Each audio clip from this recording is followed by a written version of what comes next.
আসসালামু আলাইকুম রহমতুল্লাহ।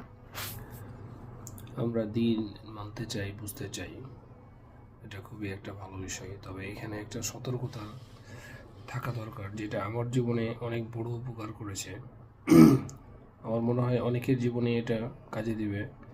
কারণ আমরা যখন দিন নিয়ে একটু গবেষণা করি, জানাশোনা করতে চাই, তখন বিভিন্ন প্রশ্ন দিনের বিষয়ে শয়তান আমাদের মাথায় দেয় অনেক সময়, যে প্রশ্নগুলো গোমরাহির কারণ হয়ে দাঁড়ায়।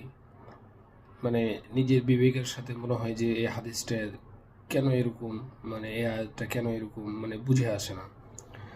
তো আবদুল্লাহ বিন আব্দুর রাজ্জাক ভাইয়ের একটা কথা শুনছিলাম অনেকদিন আগে।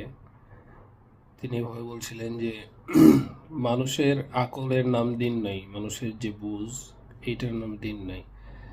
যদি আপনার কোরআন এবং হাদিসের কোনো বিষয় আপনার বিবেকের সাথে, আপনার আকলের সাথে না যায়, মনে হয় সাংঘর্ষিক, তখন সবচাইতে ভালো এবং উত্তম সমাধান হচ্ছে যে আপনি নিজেকে স্যালেন্ডার করা, যে কোরআন এবং হাদিস অবশ্যই ঠিক আছে, আমার বিবেকে ত্রুটি আছে, আমার জ্ঞানে ত্রুটি আছে, এখনও আমার এই হাদিসটা, এই আয়াতটা বোঝার মতো ক্ষমতা হয়নি, কিন্তু এটার যে ব্যাখ্যা, যে অর্থ যেটা আসছে, অবশ্যই এটার এটাই ঠিক আছে, কিন্তু আমার সেই জ্ঞান এখনো হয়নি এটা বোঝার মতো।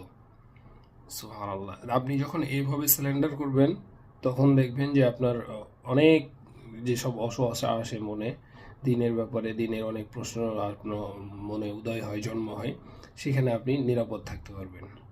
ধন্যবাদ সবাইকে।